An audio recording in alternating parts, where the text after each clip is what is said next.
In criminal investigations, when the victim's identity is discovered, it's a major breakthrough. And if the identity of the perpetrator is found, the case can sometimes be solved almost immediately. But what happens when the criminal goes to extreme lengths to hide who they really are? Imagine a perpetrator with 7 different identities, each backed by a convincing story. This is the case of the 7-faced murderer, Japan's first criminal to ever have a bounty placed on her head, Fukuda Kazuko.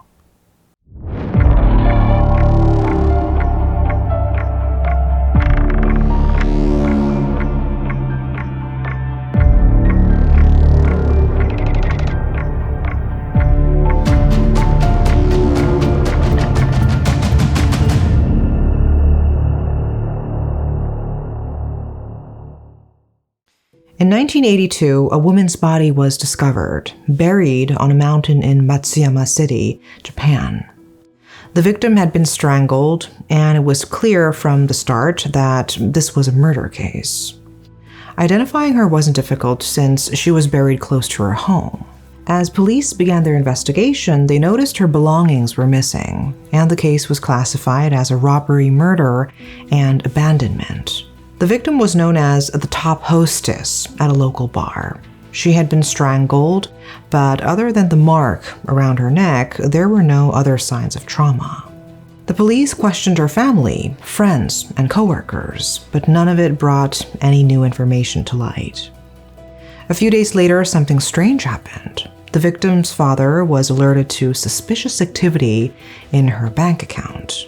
Someone had tried to withdraw money, which raised alarms because his daughter was obviously no longer alive. He reported this to the police, who quickly started investigating the account. Around the same time, the victim's lover informed the authorities that some things were missing from their shared room, prompting further investigation. Initially, the police thought the perpetrator had slipped away under the cover of night, but then a key witness, the apartment staff, reported seeing 3 men and a woman loading furniture into a rental truck. This was a major breakthrough, as it allowed the police to track the truck using its license plate. From there, they traced the rental records and found a name connected to the case. Armed with this information, they paid a visit to the renter's family home to begin questioning. When the police arrived, Kazuko Fukuda's husband greeted them at the door. During the interview, he shockingly confessed that he was the one who buried the body on the mountain, but he claimed he did so under Kazuko's orders.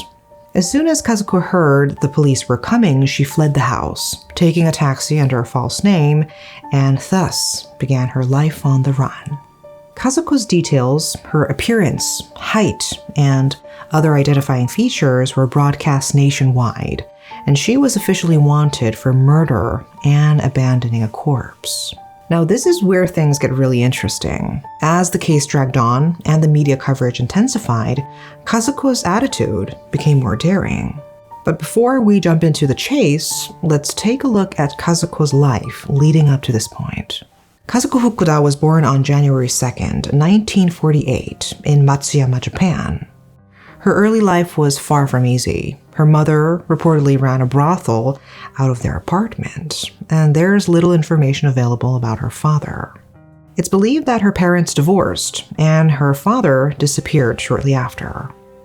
Kazuko's childhood was unstable, as she and her mother moved frequently before her mother remarried a fisherman. During her high school years, Kazuko fell in love with a classmate, but tragedy struck when he was killed in a car accident. This loss deeply affected Kazuko, and she dropped out of school, emotionally scarred by both the death of her boyfriend and the abusive environment at home. The dream of having a stable family shattered, as her parents' arguments became a nightly occurrence, making home life unbearable. Eventually, she ran away. In 1966, at the age of 18, Kazuko's life took a darker turn when she was imprisoned for robbing the home of a high-ranking official in Japan's tax agency. While serving her sentence, she became embroiled in what's now known as the Matsuyama prison incident. Despite being housed in separate quarters, male and female inmates could still interact in certain areas of the prison, and Kazuko, along with other women, was sexually assaulted by male prisoners who had bribed the guards. The predators later took their own lives. After serving 2 years, Kazuko was released at 20 and soon married her first husband, though the marriage only lasted 5 years. In 1974, Kazuko remarried, and she and her second husband had 4 children. After a childhood filled with trauma, including being in close proximity to a brothel, surviving sexual assault in prison, and enduring other hardships, Kazuko Fukuda finally seemed to have found some stability. She was living with her family, enjoying life, well, for a while. But Kazuko's taste for luxury quickly spiraled out of control. She lived far beyond her means, shopping for expensive clothes, bags, and other high-end items. In front of friends and acquaintances, she would boast about coming from a wealthy family, putting on the facade of a lady of fortune. She spent her days partying and gambling, but as her luck ran out, she found herself in a serious financial crisis. To maintain her lavish lifestyle, Kazuko borrowed money from multiple sources, including loan sharks, until her debt ballooned to a crippling 2 million yen. Desperate to pay off her debt, she took up work as a cabaret hostess under the alias Hatsumi Takai. In this new world, she quickly became involved in several relationships, trying to secure financial support from wealthy clients. However, the glamorous life she was chasing always seemed just out of reach. Things took a turn when a new hostess, Atsuko Yasuoka, joined the cabaret. Atsuko was everything Kazuko wished she could be: beautiful, elegant, and adored by many.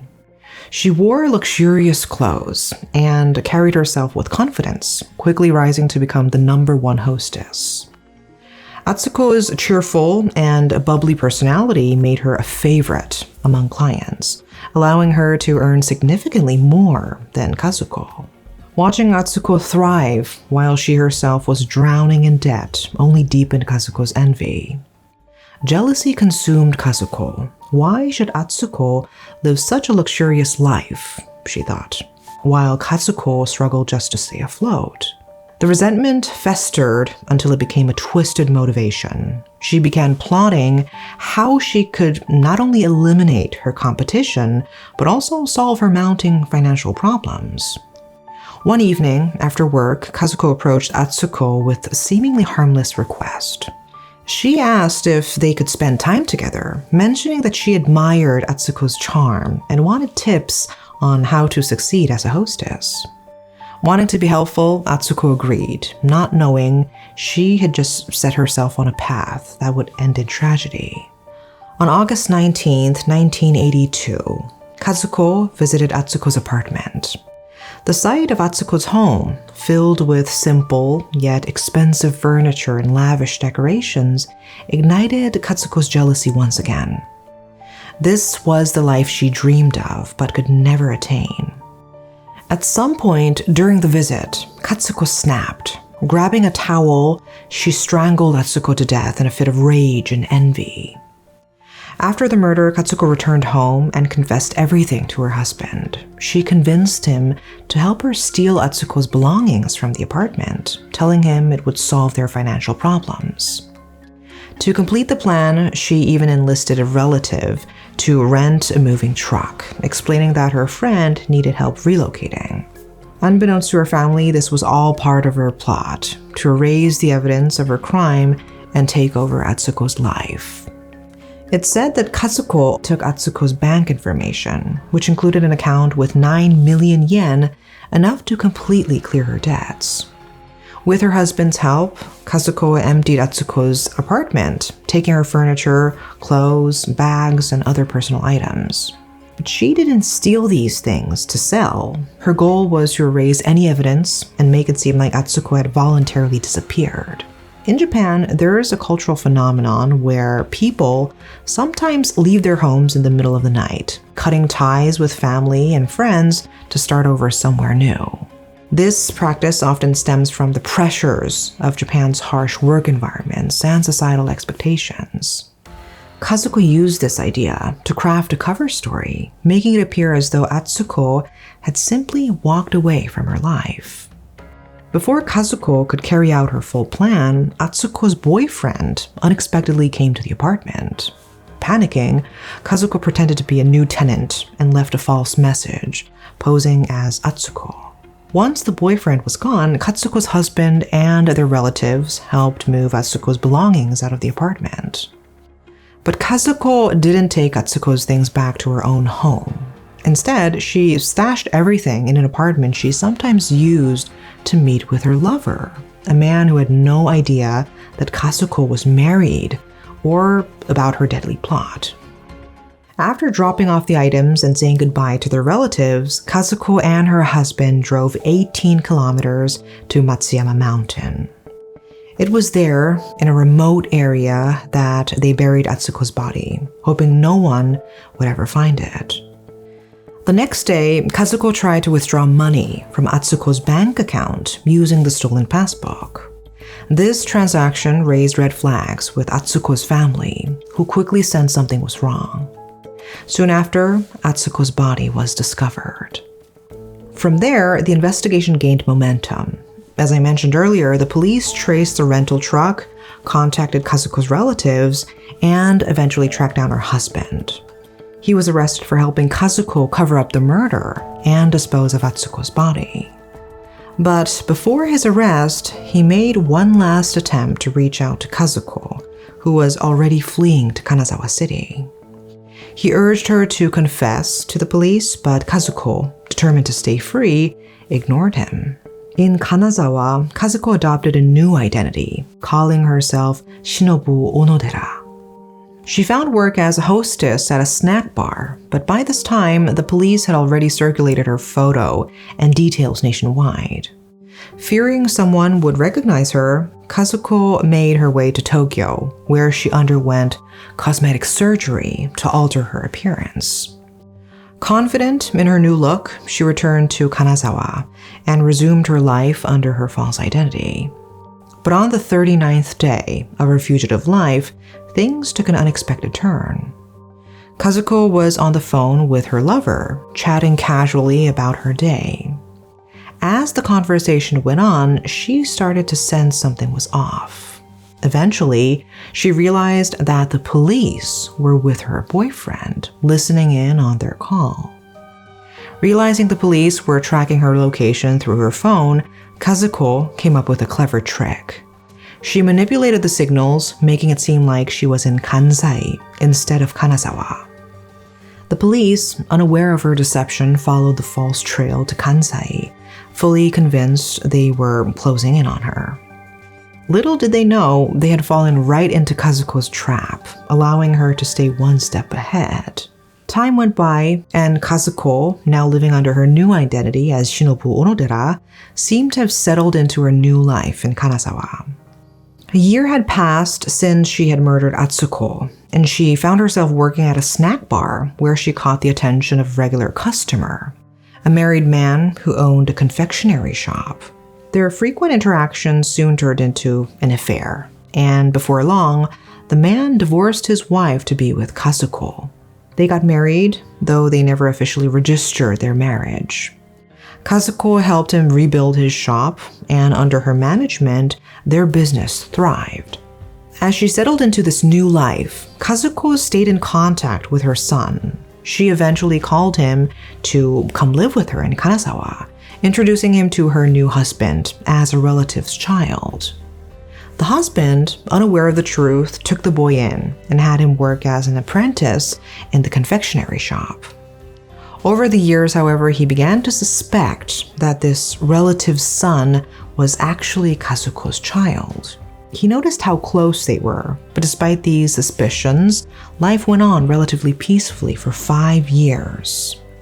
One day, the husband came across a wanted poster of Kazuko Fukuda near his shop. He questioned Kazuko, asking if she had ever heard of this woman. Although this rattled her, Kazuko skillfully lied and managed to avoid suspicion, at least for the moment. But in February 1988, everything came crashing down. After years of evading capture, the police finally figured out that Kazuko was hiding in Kanazawa. They had received new information from her family, and they were closing in. However, Kazuko fled, leaving everything behind once again. After 5.5 years in hiding, she disappeared from Ishikawa Prefecture. Kazuko fled to Nagoya, adopting the name Kuramoto Kaoru and working as a cleaning lady. Despite the plastic surgery, her resemblance to her old self raised suspicions. Fearing exposure, she kept moving, switching jobs and identities. In May 1988, she left Nagoya, leaving a transient life for the next 8 years while staying in contact with her son, even reaching out when he got married.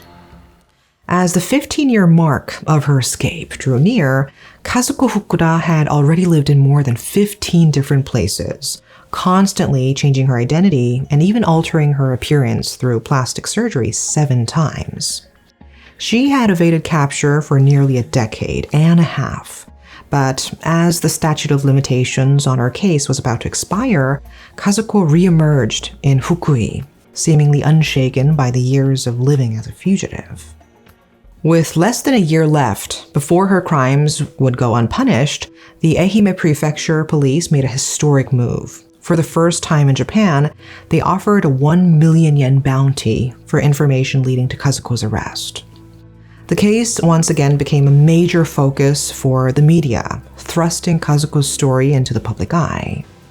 Yet, despite the mounting pressure, Kazuko appeared unfazed. Living under the alias Yukiko Nakamura, she frequented a local oden restaurant in Fukui, becoming a regular fixture there. The friendly, cheerful woman known as Yukiko charmed her fellow patrons with karaoke sessions and lively conversations. No one suspected that she was the notorious fugitive they had seen on TV. Not yet. Around the same time, Fuji TV's Nice Day program dedicated almost all its airtime to a special broadcast about Kazuko Fukuda, amplifying the public's awareness of the case.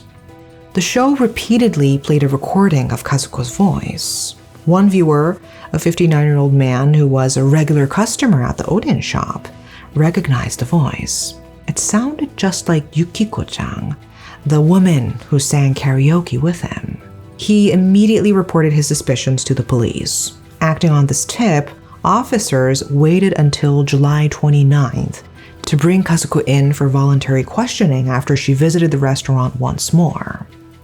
During the interrogation, Kazuko, casually drinking alcohol, refused to have her fingerprints taken. She immediately left the place and stopped visiting the store. Police then asked the restaurant's landlady to provide the bottle Kazuko had been drinking from and other items she had touched. From these items, they were able to lift her fingerprints, and their suspicions were confirmed. The prints were an exact match to those found on Atsuko Yasoka's body all those years ago. It was Kazuko Fukuda. With just 23 days left before the statute of limitations expired, luck finally turned in the police's favor. Kazuko Fukuda emerged from hiding and was spotted by the oden shop owner, who casually invited her back to the restaurant. The next day, Kazuko returned, unaware the police were closing in. As she left, officers surrounded her. She was finally arrested in 1997, marking the end of her nearly 15 years of running. She was officially indicted for the murder of Atsuko Yasuoka on August 18th of that same year, just 11 hours before the statute of limitations expired. Kazuko Fukuda was sentenced to life imprisonment in May 1999 by the Takamatsu District Court. In one appeal, the defense argued that Kazuko had killed Atsuko out of passion, suggesting a romantic attraction between the two women in hopes of reducing her sentence. The courts rejected the appeal, and in 2003, the Supreme Court upheld her life sentence. In one of her rare interviews, she was asked why she had returned to the oden shop, knowing full well she might get caught. Her response was telling. People who always knew the sunny side of the road will never understand the life of someone who has always lived in the shadows like me. In March 2005, at the age of 57, Kazuko Fukuda passed away from illness while still incarcerated. She spent 17 years in captivity before her death, and in her final moments, she expressed one last wish: to be remembered as Kazuko Fukuda, not by any of the aliases she had used during her years on the run. This case is not only remarkable because it was the first time a bounty had been placed on a woman's head in Japan, but also because of the nature of Kazuko's fugitive life. Even while on the run, she stayed in regular contact with her family and maintained a confident, almost brazen attitude. When the police searched her home, they discovered a calendar with August 19th marked in red, a symbol of her belief that she would evade capture until the statute of limitation expired. Her arrogance, combined with a long, drawn-out pursuit, captivated the public. But in the end, no matter how far she ran or how much she changed, the weight of her crimes eventually caught up with her, reminding us that justice, though sometimes delayed, is rarely denied. That is all for today. Thanks for watching.